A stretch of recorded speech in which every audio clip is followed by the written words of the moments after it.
name's Anthony and welcome to the channel. On today's episode, we're going to be doing brakes on my 2016 GT350.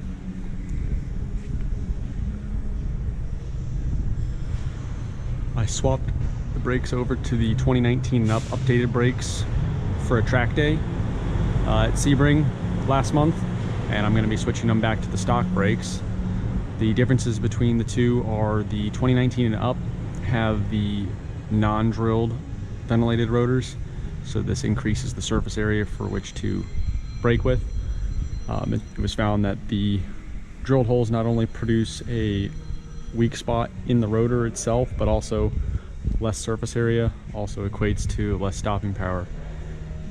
The added effect of cooling was a minimal difference, so that's why Ford made the switch. And unless you're running slicks, there's really no, or a professional driver, there's really no need to upgrade from the OEM pads or rotors, as the tire is really going to be ultimately determine your stopping distance. You can have an upgraded pad and rotor if you want, but if you don't have the tire to put the added traction and stopping power to the ground, it's really just a waste of money. So I am not a professional. I just go out there and have some fun. So that is why I stuck with the OEM parts. So while these might not be new parts that I'm putting back on the car, the process will be the same. Thank you. Enjoy the video. First thing you need to do is remove the rear wheel. Once you remove the rear wheel, you're going to go ahead and install one of your lugs on the stud to keep the rotor in place when you remove the caliper.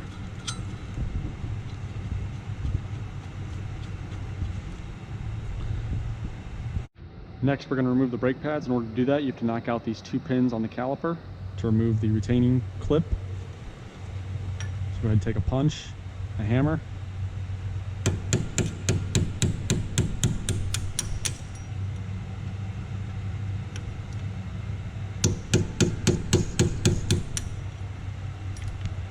And then apply pressure to the clip and pull the pins out.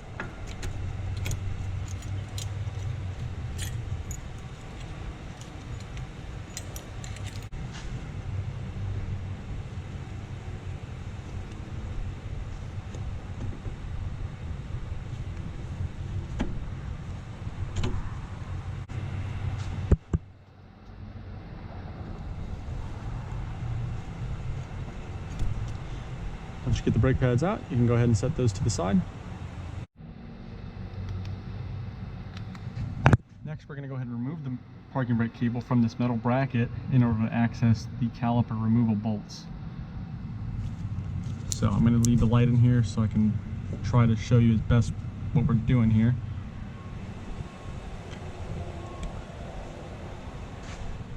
The two tools that I found to make this job the easiest is a long flat blade screwdriver and angled needle nose pliers. First thing you're going to do is stick the screwdriver underneath the knuckle but above the axle into one of the grooves of the spring and apply downward pressure. And then using the angled pliers, you're going to bring them flush to the bracket and squeeze down. Then you can remove the screwdriver and just kind of set it somewhere that you can easily get to, and that will release the tabs. Oop, there goes my light. That releases these metal tabs, and that allows you to actually remove the mounting point for the bracket. Just gonna put my light back.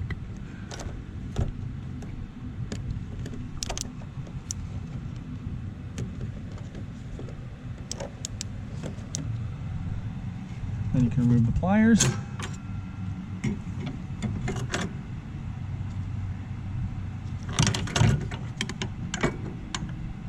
Then you can insert the screwdriver again to get rid of the spring pressure, to allow you to pull up on the entire assembly. Now when you get the actual mounting point above the bracket, you're just going to feed the cable through a little valley that's in it. And then to remove the actual cable, And then to remove the actual cable from the parking brake assembly, it's down here. Just gonna pick up on the spring and kind of just trace the, need two hands really, so.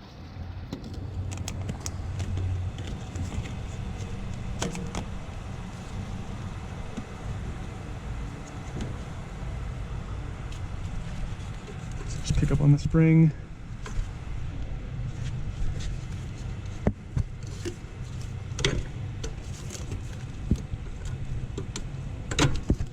And walk it off. Then you can just kind of just tuck it up out of the way. And then that gives you access to the two 15mm bolts to hold the caliper to the knuckle.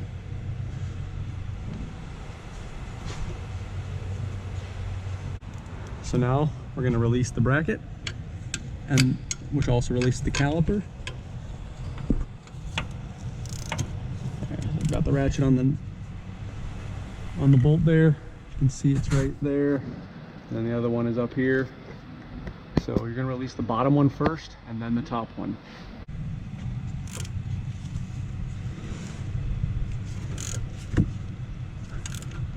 For the bottom one to get it loose, you want to stay below the brake line. Once it's been loosened and broken loose, you can go ahead and change it up so that you can get more arc swing on the ratchet and put it above the brake line.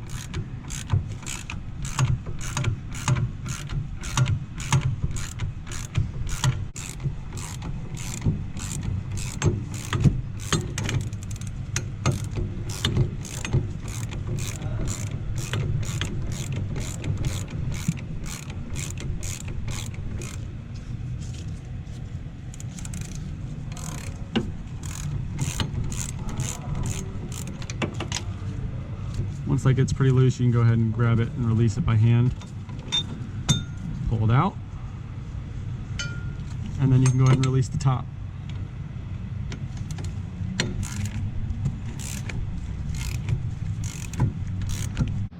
As it gets looser, the caliper will start to move around more. So once you get towards the end of the bolt travel, you're going to want to hold on to the caliper.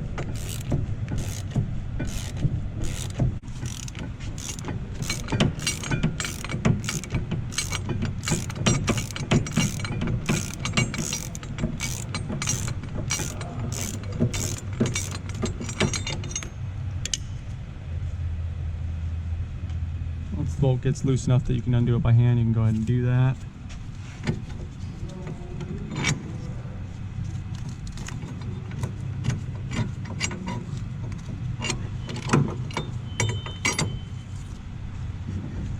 And then remove the bracket. There's actually enough space up here that you can kind of just tuck the caliper up here. You don't need a bungee cord or anything like that. So I just kind of set it just like that, and it's not going to go anywhere. Yes, please. So now that we got the caliper off, we can go ahead and remove the rotor and install the new rotor.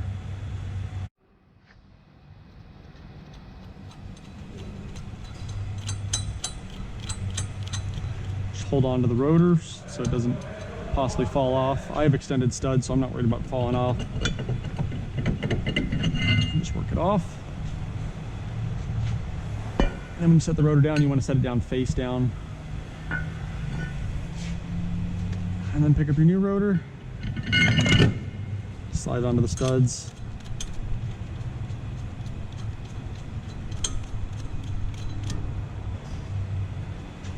Now we can do everything in the reverse process. We're going to go ahead and put the caliper back on.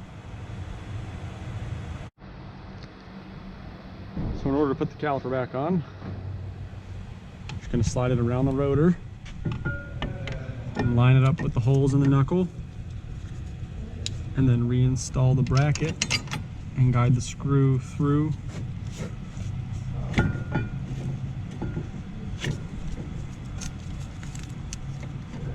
And then begin to thread it into the caliper by hand, however you got to get it lined up. And once it bites, then you can go ahead and switch to the bottom one.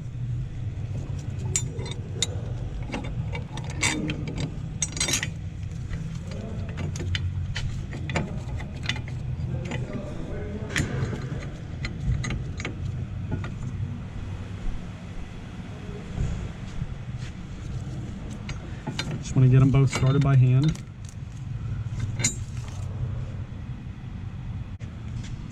Once they've been started by hand, you can go ahead and use your ratchet and tighten them down.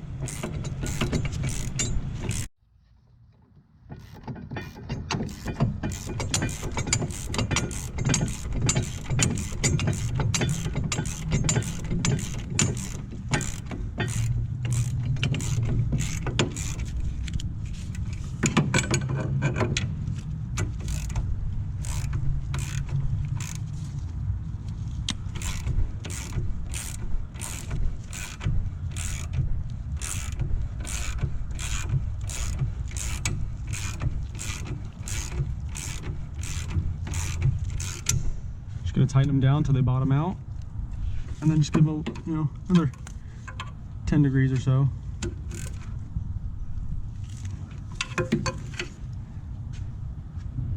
Now we can reinstall the parking brake cable. So in order to do that, I'm just going to position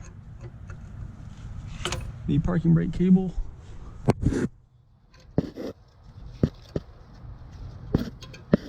just as before. It's going to be the reverse process. Just kind of get the spring out of the way.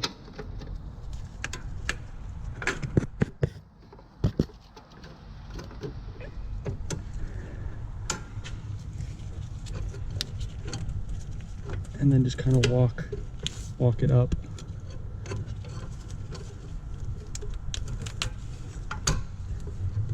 Once we get it lined up on the bottom, then you can go ahead and apply some downward pressure on the spring. Get the spring started underneath the bracket,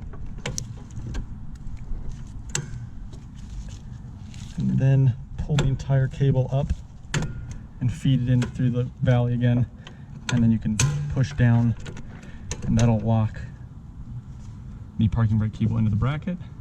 And next we can fasten down the mounting point. So that was just one 10mm bolt. Just want to apply downward pressure with the bracket, get the bolt started, gently so you don't damage the threads. Help if my ratchet was going the right direction. Make sure the guide goes into the hole there. Let it bottom out. You don't need to tighten it much at all. So now we can go ahead and install our brake pads. So to install your brake pads, you're just going to simply place them between the rotor and the caliper. Then next you're going to take your retaining bracket and your pins, and I like to do the bottom one first. You just kind of start it, slide the bracket in there, continue to feed it through and get it started on the bottom. Once the bottom one has at least been started, then you can go ahead and do the top. This one's a little bit tougher because there's going to be some pressure now.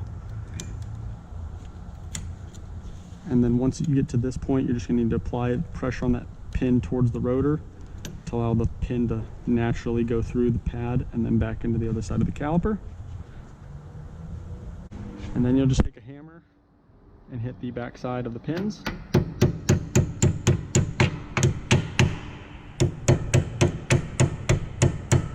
Until they're flush with the rotor. You just want to make sure the retaining bracket has pressure on the pads as well as the pin having pressure on the bracket. Now we can go ahead and remove our wheel lug since the caliper and pads are holding the rotor in place.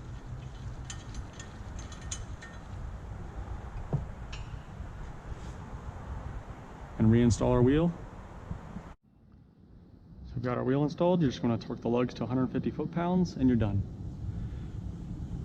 Once you're done torquing everything, you're going to go ahead and get inside the vehicle, pump the brakes to allow the caliper to reapply pressure to the the pads and the rotor, and that's it.